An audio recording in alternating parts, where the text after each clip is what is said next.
would suggest try to put it as close as possible so that the sound comes through.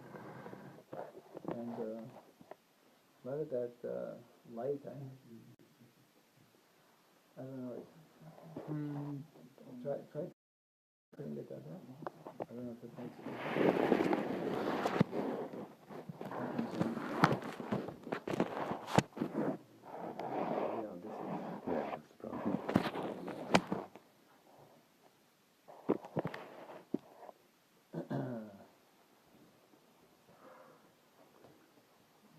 Is that on now? Mm-hmm. Okay. Mridanga. Yeah. Hartal. Actually, I can start again.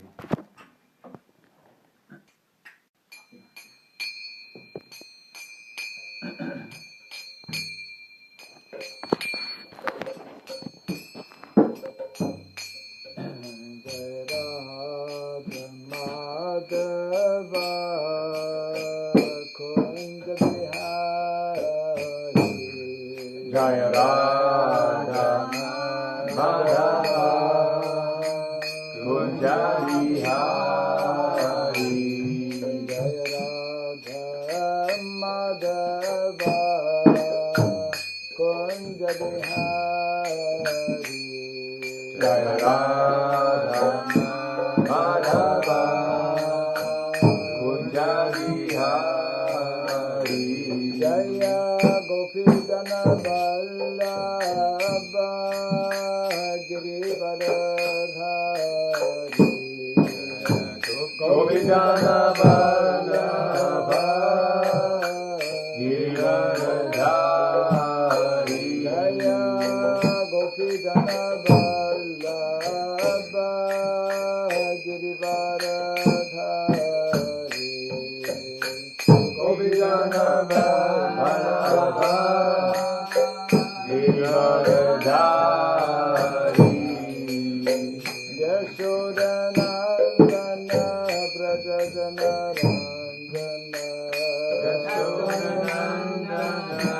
Brajajana Ranjana Yashodanandana Brajajana Ranjana Yashodanandana Brajajana Ranjana Yamunatira Vanachari Yamunatira Vanachari Yamunatira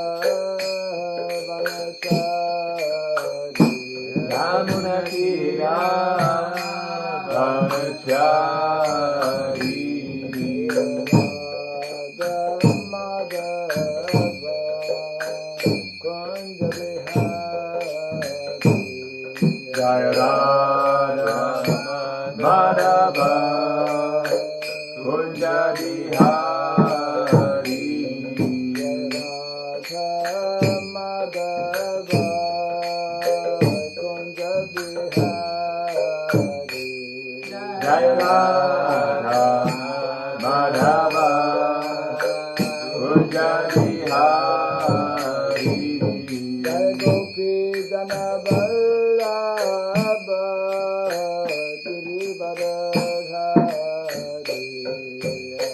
Gopidana Vallabha Girivardhari Jaya Gopidana Vallabha Girivardhari Gopidana Vallabha Girivardhari Yashodanandana Brajajana Ranjana Yashodanandana Brajajana Ranjana Yashodanandana Brajajana Ranjana Yashodanandana Brajajana Ranjana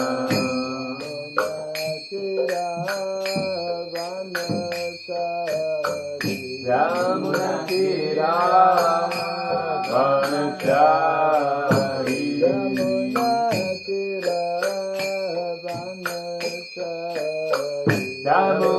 Satira Vanachari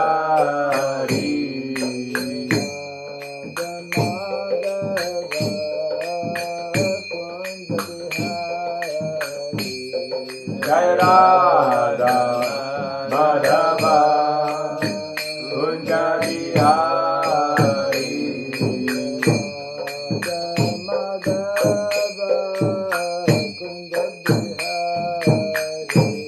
Jai Radha Madhava Kunja Bihari Radha Madhava Radha Madhava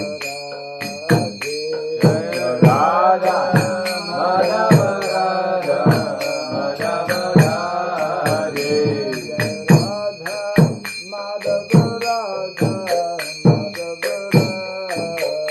Jaya Radha Madhava Radha Madhava Radhe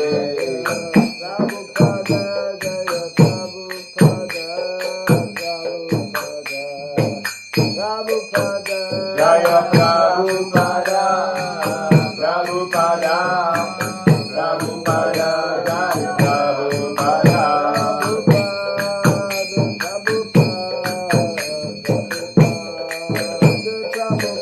Jaya Jaya Prabhupada Prabhupada Prabhupada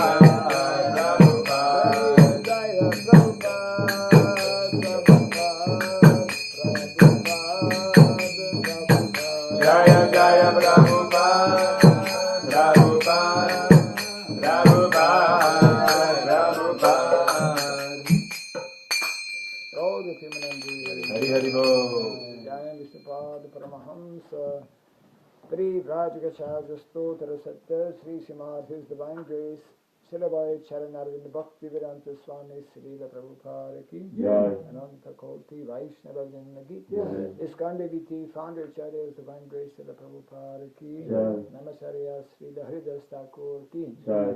Samavata Bhakta Vrinda Ki Jai. Harinama Sankirtan Ki Jai. Ramtaraj Srimad Bhagavatam Ki Jai. Nitai Gaur Pimanandi. Hari Hari Bol All glories to be assembled Hare devotees. Krishna. All glories to be assembled devotees. Hare Krishna. All glories to be assembled devotees. Hare Krishna All glories to Sri Guru to Sri All glories to Gauranga. Sri Gauranga. All glories to Sri Prabhupada.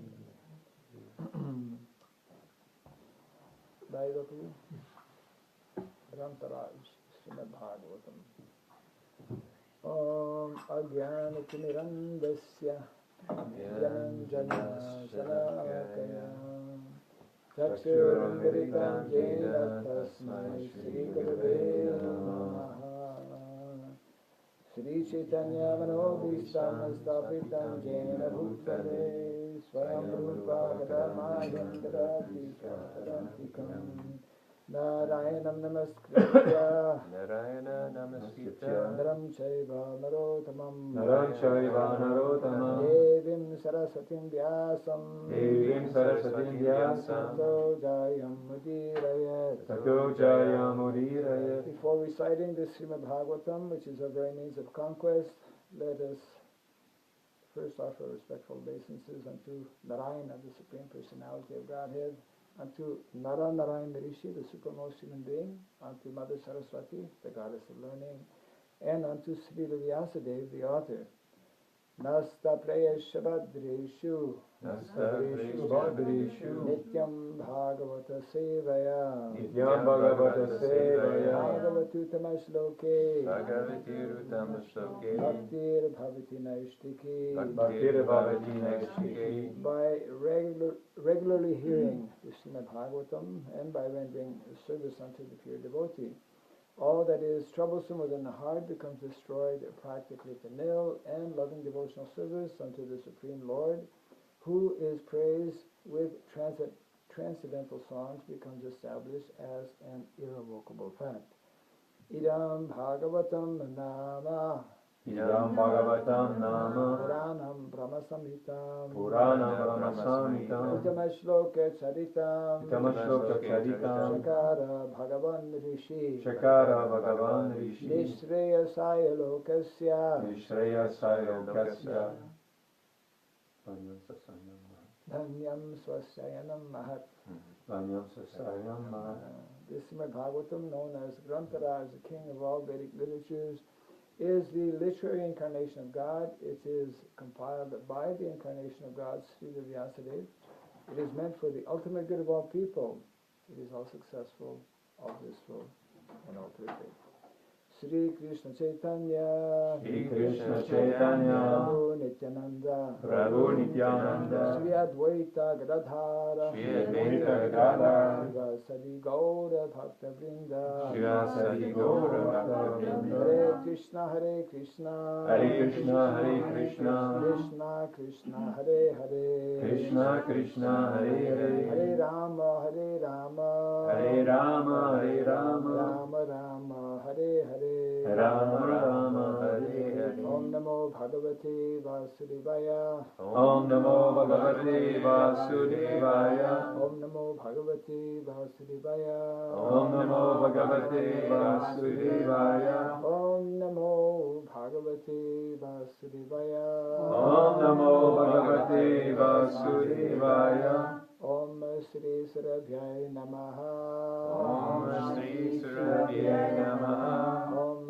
Sri Sarabhyaya Namaha, Om Shri Surabhyaya Namaha, Om Sri Sarabhyaya Namaha, Om Shri Surabhyaya Namaha, Mukam karoti vasaram pangum nangayate girim Yakripatamaham bande Sri Gurum Dinataranam, Yakripatamaham bande Sri Gurum Dinataranam. Hare Krishna, and welcome to the Bhagavatam class. We are continuing from canto number 7, chapter 15, entitled Instructions for Civilized Human Beings. And yesterday, let's see, we read text number 6.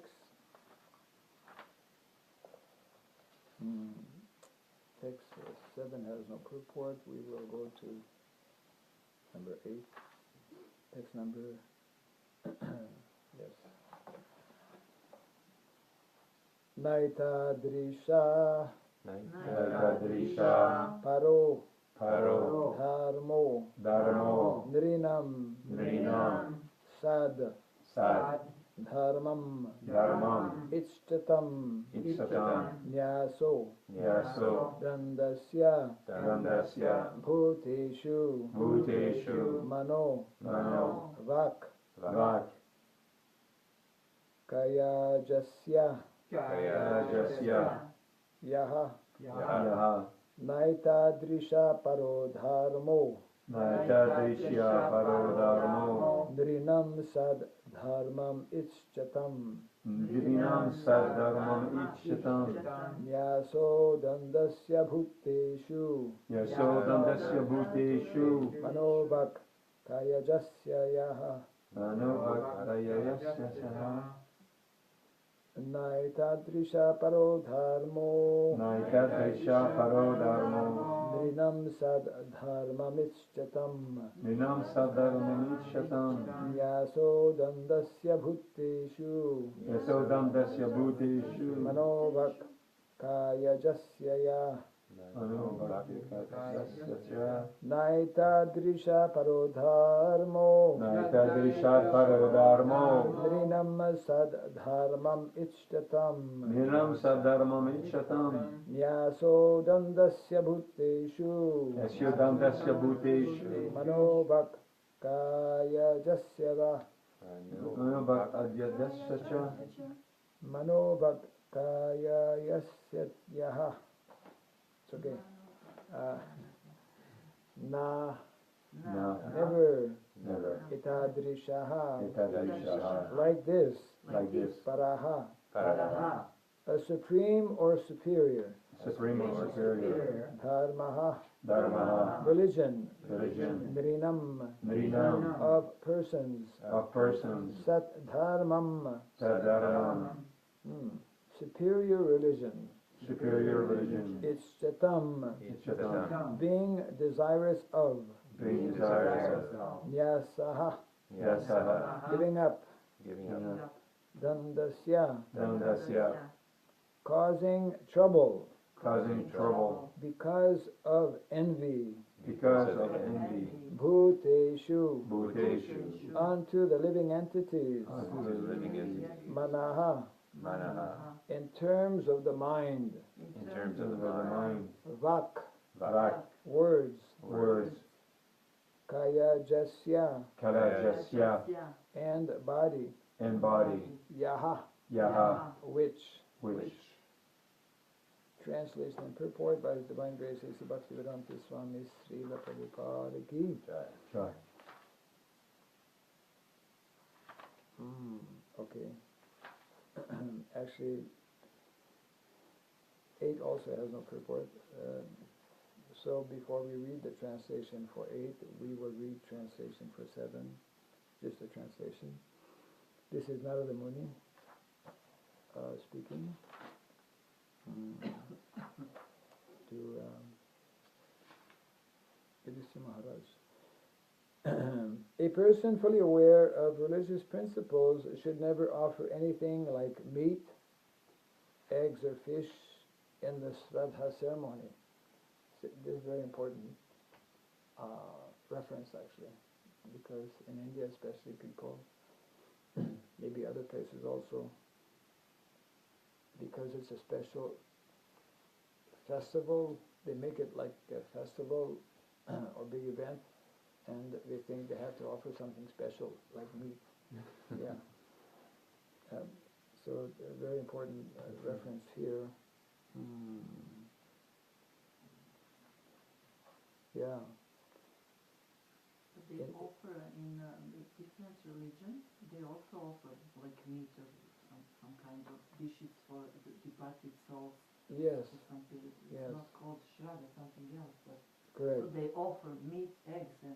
Yeah, they think it's special. So in other religions also. Therefore, the Bhagavatam needs to be introduced in other religions, because as the text is mentioning here, this is referring Bhagavatam and the Bhagavat school is Sat Dharma. It is actually the Sat Dharma is translated here as superior religion, or we could say the perfectional stage of religiosity. So in the previous verse, actually the word that's important is, actually it's na dadyad amisham. So there is amish and niramish. Those are followers of the Vedas, Vaishnavas, in particular, they are, they follow, niramish means no meat. Amish means actually meat, fish, eggs, etc.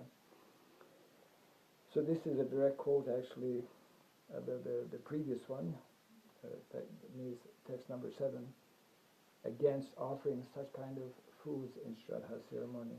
So I'll just read the text 4:7, then we'll come to 8, and then we will actually do 9, which has a purport.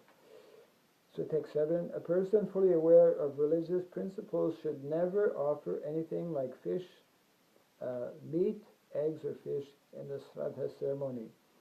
And even if one is a Kshatriya, he himself should not eat such things. When suitable food prepared with ghee, again the reference of ghee is given here, is offered to saintly persons, the function is pleasing to the forefathers and the Supreme Lord, who are never pleased when animals are killed in the name of sacrifice.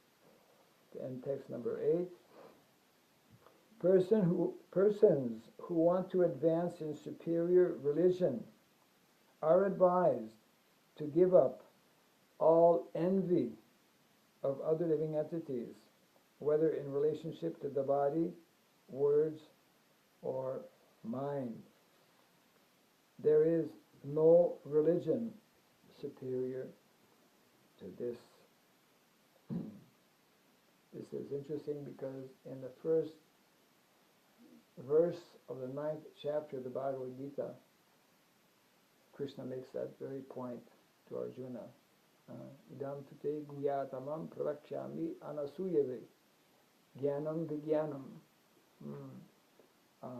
Anasuyave means non-envious. Because you're not envious, therefore I am imparting this knowledge to you. So envy is actually a very common disease that we all have actually in the material world. Actually out of envy, it is out of envy that we are here in the material world, isn't it? And the opposite, what's the opposite of envy?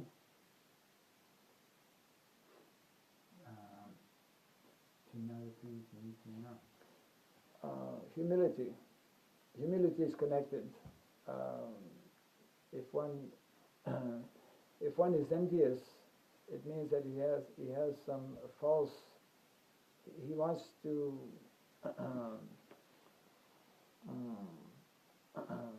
He has some false understanding of himself. He's not able to accept his Hare Krishna. He's not able to see. There's always different ways that people are taking people from the Bhagavatam class. Modern technology. Unless the sky is falling, and the sky never falls actually. Things fall from the sky. Don't say that. Huh? Don't say that. Yeah. Like planes.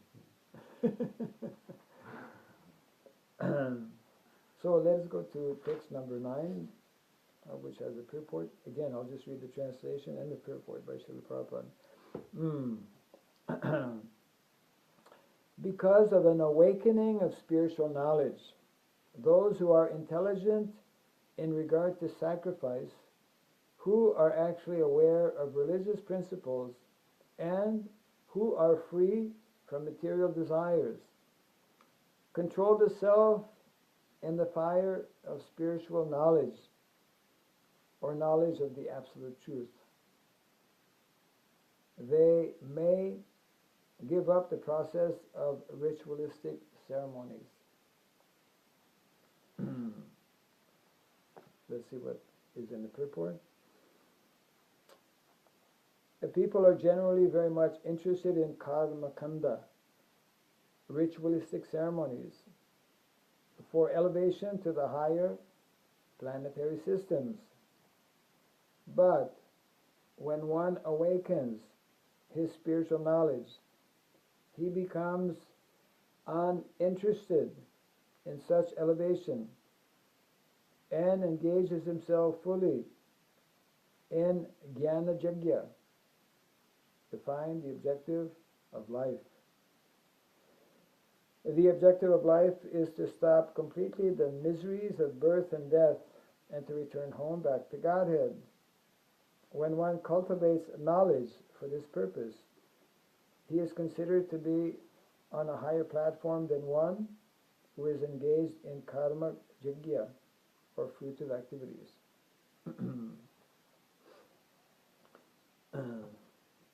The beginning of the chapter begins actually with Narada Muni explaining to Yudhishthira Maharaj about these two processes of karma and jnana. In the Shastra, there are 3 levels. It's also mentioned in the Bhagavad Gita. We have like karma yoga, we have jnana yoga, and then we have bhakti yoga. So in the Shastra it mentions about, as referred to here in the purport, karma kanda, jnana kanda, and upasana kanda. So upasana kanda is that level that will be explained later on in the chapter here. Actually, the beginning is karma kanda. Just like in the Bhagavad Gita, Krishna explains about karma. Karma means to follow the injunctions of Shastra, even though that's the minimum.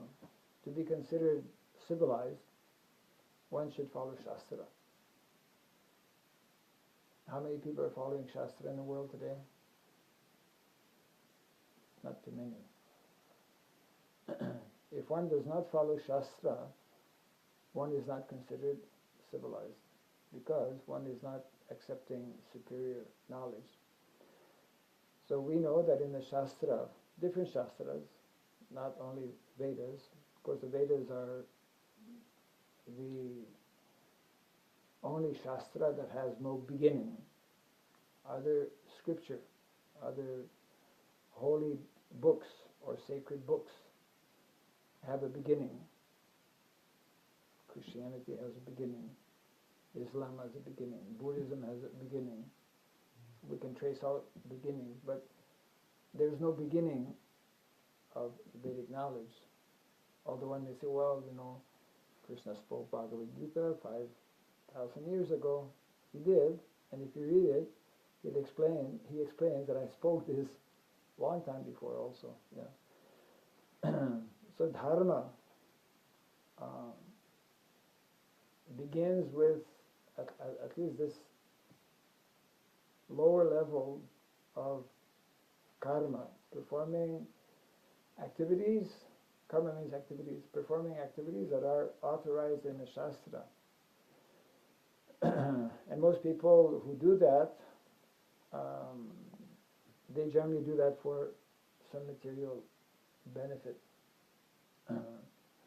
which is in the beginning okay, at least they're following Shastra. But then here it's making reference to superior, that's the point being made here, superior to just karma is actually to cultivate knowledge, jnana. And by proper cultivation of knowledge, one who is fortunate will come to the point of topmost knowledge. In Sanskrit, knowledge is jnanam, is also vidya. Vidya.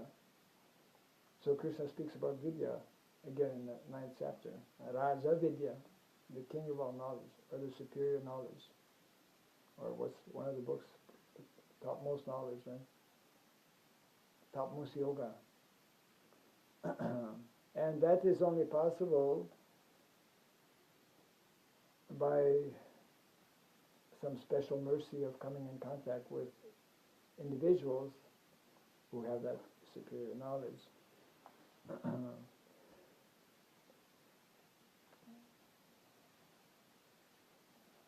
And even within that superior knowledge, let's say of bhakti, there's also a lot of different levels.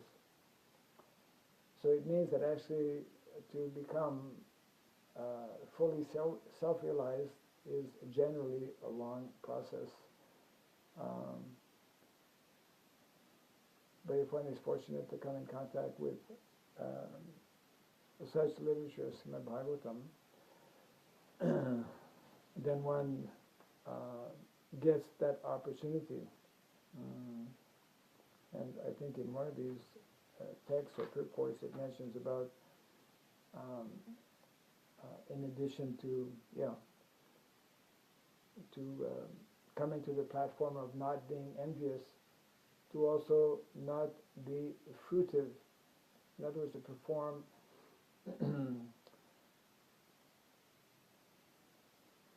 religious activities or activities relating to dharma on that higher platform of ahaitukiya pratihata. So that also is, going back to the first canto of the Bhagavatam, that is the superior form of dharma. It is called, it's like here also it's referred to, the parodharmo. Parodharmo. So that very well-known verse, Savai Pumsam Parodharmo, Deto Bhaktira.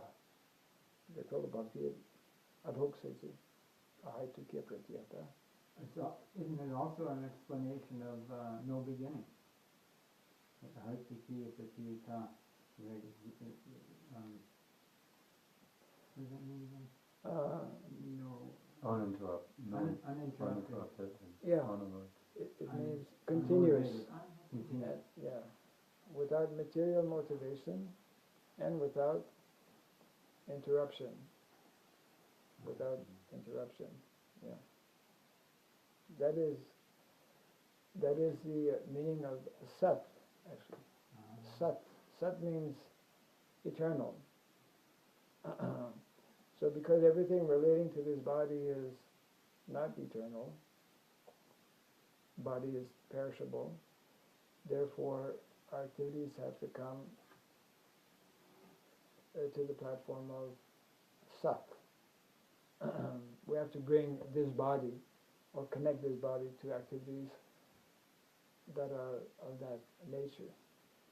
And only then, when we reach that platform, this higher platform, actually, here in this verse is mentioning how jnanam is superior to karma. But superior to jnanam is actually the platform, or the perfection, we consider perfection. The perfectional stage of knowledge is attaining that superior knowledge, which we can actually understand as vijnanam, realized knowledge, which is on the level or the platform of bhakti, devotional service.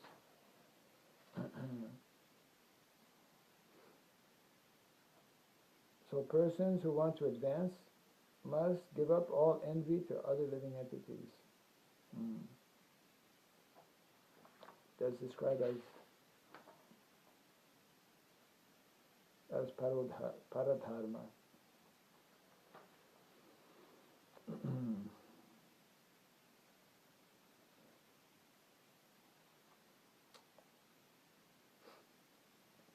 In the text it also mentions that only when one right, the last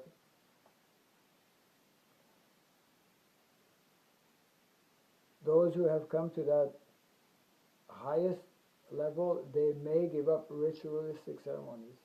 That means that until we come to that platform, we should follow varnashrama dharma.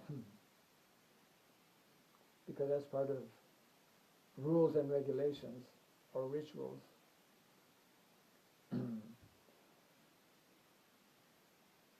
So that's an additional reason why the prescribed rules and regulations or directives that are given within the social system of varna and ashrama need to be followed. And as we were mentioning the other day, they are even followed by people who are self-realized because they respect that system that is given by Krishna. Although at times, as mentioned here, they may give up the process of ritualistic ceremonies. Right? Would that be what Prabhupada gave us? Like the morning program, is that a ritualistic Yes. ceremony? Yes.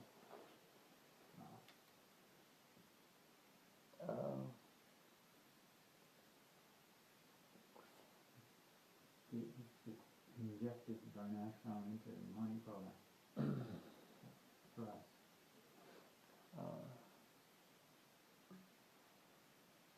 We have many practices, like offering our food, following Kadasi, so many. Holy days. Yes.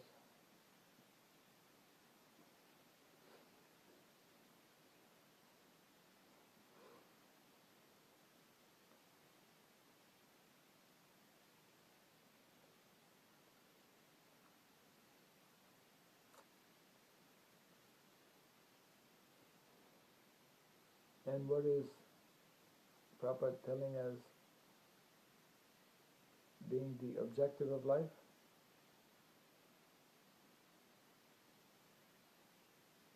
You mentioned in the purport. What is the objection of life?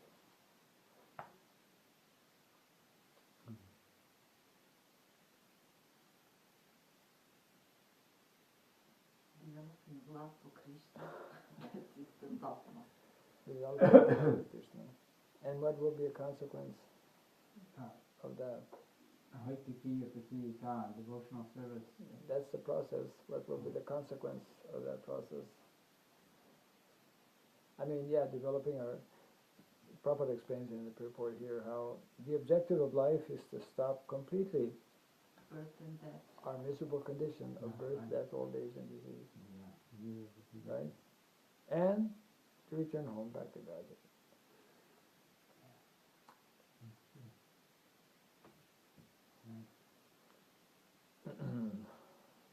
Can we ask a question now? Yes, he already started. He's, I have one comment and one question. yes. If the comments are allowed. Hmm? Comments are allowed.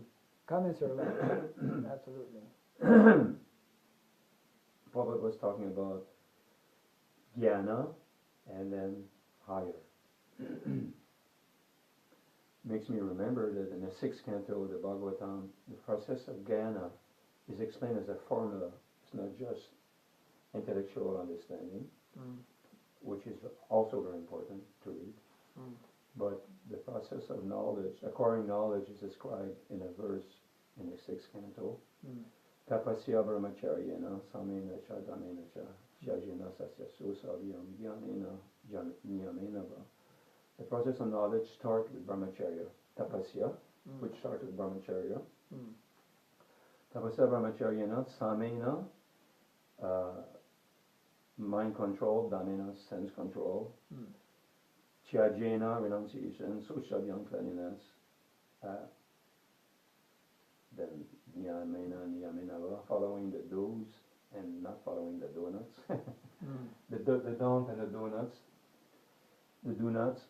So by that process one will develop knowledge. But higher than that, if one is not able to access this formula, then it's a higher formula.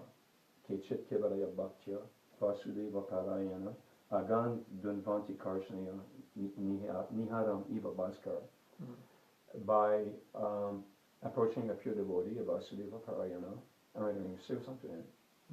It's like the sun rising in the morning destroys all the fog.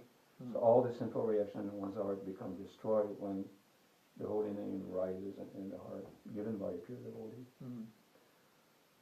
So pure devotional service, as given by a pure devotee, the formula that he gives is superior, also is the highest form of attainment. Now my question is, if I may introduce, Shiram Swami wrote a book about Varnashram, and he explains that unless one develops 30 qualities of for human beings, one cannot be part of Varnashram. One has to have these qualities to start. But in Kali Yuga, nobody has these qualities, and also, in order to develop these qualities, there's only one way. It's by devotional service. By rendering devotion to Krishna, the qualities will gradually develop. So therefore it's a catch-22 situation, it seems, because if you want to do Varnashram, then you have to do devotional service to be able to qualify for Varnashram. But Varnashram is a prerequisite for people who are not able to render devotional service. So that's my question. So what is the understanding of this? Because like me, I joined Krishna consciousness, and I was instructed by a pure devotee, like all of us. And whatever advancement I made was made by hearing from the pure devotee and trying to apply what he said. By that formula, whatever spiritual advancement I made was done. The Varnashram part was always there, will become brahmachari and his grihastha. This was always present in Prabhupada's mission. And it helps us, but also it is also meant for giving an example to the general population, isn't it? Yes, yes. So that what I'm saying is, for all of us, it's basically Prabhupada's mercy that brought us to whatever level we are. And not Varnashram. Yeah. Well, Varnashram was there. Prabhupada wanted us to be brahmachari as part of Varnashram. Yeah. And he wanted us to people took sannyas, he gave sannyas to people, Right. and on and on. So he had the Varnashram was introduced in that formula, and the ashram part was kind of easy. I mean, although people had a hard time following the ashram part, Right. still is difficult. But the Varna part is a little more difficult to identify in us, to like pretty mixed up. Within ISKCON, it seems that during Prabhupada's time and even afterwards, ashram was more, devotees could relate more easily to ashram. When people joined, if they were not married yet, they had some training in the temple, and later on that same training was there maybe outside the temple also, like we have many students in India who join youth hostel kind of base programs. So that initial training in the basic principles of Krishna consciousness, which in a normal or general society is the beginning stage of student life or brahmacharya life, was there during Prabhupada's time, and then of course household grihastha life and sannyas. Vanaprastha was not so much there because most of us were very young. Yeah. And in terms of Varna, the only Varna that basically was, we could say, introduced in a large manner was Brahmana Varna. Kshatriya Varna, Vaishya Varna, of course, in the context of rural communities, farm communities, the Vaishya aspect was there. And in one sense, we could say that Shudra Varna, because that is the fourth Varna, was also there, in that whoever is not an active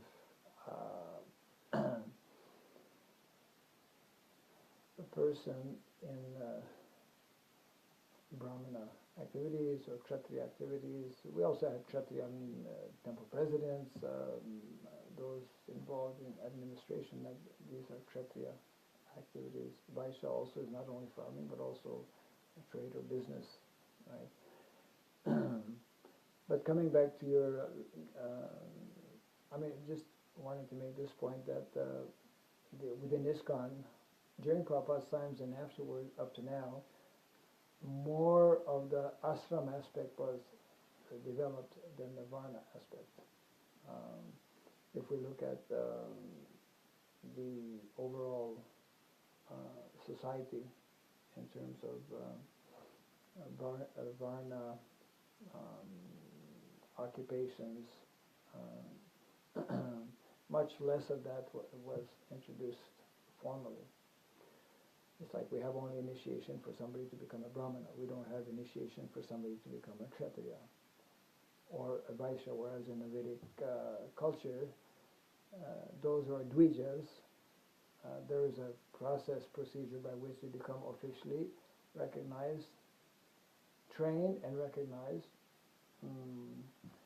as either Brahmana, Kshatriya, or Vaishya. And whoever does not either take that training or qualify to become a Brahmana, Kshatriya, Vaishya, because it's not by birth, it's by training and education, then they are not a Dvija, so they are known as Shudra, let's say.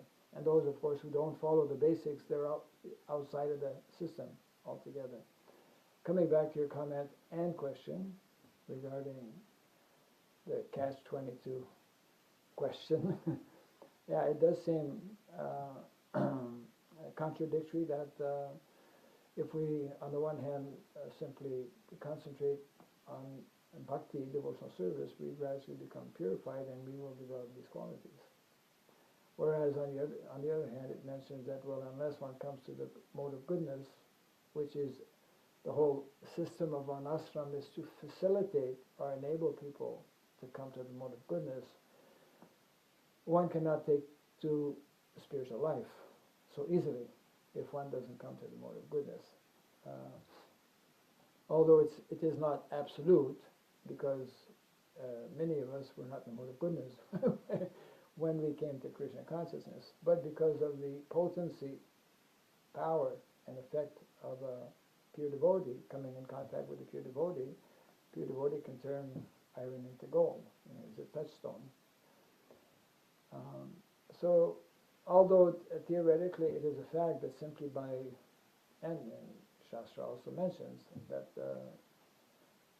akama sarva kamova moksha kama udaradi trivena bhakti yogena. If we just, even if one is filled with material desires, etc., if we simply concentrate on devotional service. At the same time, there are statements in the Shastra and by Srila Prabhupada also, whereby, for example, Srila Prabhupada explains that in order to become a Vaishnava, Varnashram is there to help one become a Vaishnava. So these two things are actually, I would say, complementary, in that the system of Varna and Ashrama is that material social arrangement which facilitates and makes it the most ideal to actually enter the realm of spirituality. And of course, that highest realm of spirituality is bhakti or devotional service. Prabhupada did make a comment in one of those purports in relation to those 30 qualities that you're referring to. Do you have that book here of Sivaram Maharaj? No. Okay. I haven't. know who has it. I haven't read it also, but Maharaj wrote a book specifically on this aspect of the need to develop 30 qualities. Human beings, and this is a direct instruction, one of the first ones given by Narada Muni, that all human beings should develop these 30 qualities, and that one is therefore considered civilized when one develops these 30 qualities. And in one of those purports, Srila Prabhupada explains that among those people who will develop these 30 qualities, we will develop Varnashram. In other words, the more people have these qualities, the easier it is to develop Varnashram, to have a system, a social system, or to have society following these principles of Varna and Ashrama. And when that is in place, more easily one can rise, we could say. The situation is more favorable to practice bhakti and attain the perfection of bhakti, which is developing love for Krishna. So they are not contradictory. They support, or they You practice together. Yes. Yes. Like my example, when I was a younger Grihastha, Right. and my family was starting to grow, Yeah. I was at the understanding that rendering service to the society will make it all happen for me. Mm-hmm. But at a rude awakening, not always like that. You also have to take care of your own responsibilities. So after a while, it became too cumbersome for me to live in ISKCON and take care of a family of 5 people. Right. ISKCON was not fully developed to do that. Right. So when I moved to Sharangati, I came here out of necessity. Mm. And as soon as I moved there, things fell into place a little bit better for me. Okay. My needs were more taken care of in a more secure, natural way. Right. And it was easier, it became a stepping stone to come to a higher purification. Okay. And the mind became a little bit more peaceful. Mm. Not that much more peaceful, but a little bit. And it was a progressive thing for me to move here. Although it's not technically part of ISKCON, but it's an ISKCON satellite or an ISKCON. Actually, it is part of ISKCON. Hmm. Although, as you say, maybe technically, Yeah. you know, that's a whole important and interesting topic that at some point should be discussed. That probably needs to be discussed at different times. Yeah. Well, it seems like the environment we're in, because we're not pure devotees, the environment plays a part Yes. in our development. Absolutely. The more we are in a obviously more sattvic kind of environment, and forests are considered to be the mode of goodness, and look around. Yeah. A lot of goodness there. Yeah. Go to the mountains. Yeah. I mean, Just to see. one purport prophet explains how cities and villages are in the mode of passion. Even village, especially nowadays, Yeah. because villages have become the mentality of cities are in the villages everywhere. But he specifically mentions that forests are in the mode of goodness. And actually, traditionally, villages were in the forest, or there was forest as part of village. I mean, Vrindavan is the prime example. There were not only, we speak about the 12 forests of Vrindavan, but then there are 108 principal forests in Vrindavan that are listed, and even beyond that also. Yeah, a lot of forests. Forests are very, very important actually in Vedic culture for many different reasons.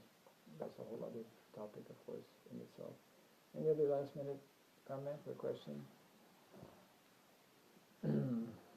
What we call them bedroom, what do they call them outside the city? There's a name for it. Suburb. Yeah, the suburb, like Barry was a, Metropolitan. like actually something to do with sleeping. You sleep, you work in the city, say, nearby. That's how they do it. So like you say, the city consciousness is even in the villages. But our philosophy is teaching us, and something that we generally don't get or don't understand. If we analyze what ISKCON is meant to be as a society, which is largely a preaching, preaching movement. The mission of the Lord is to reclaim the fallen souls. That's the constant mission. So when we look at cities should be primarily, our presence in the cities should be primarily for preaching. So I remind myself on this point by at different times making the following statement, that cities are meant to be our preaching basis, but country is meant to be our living basis.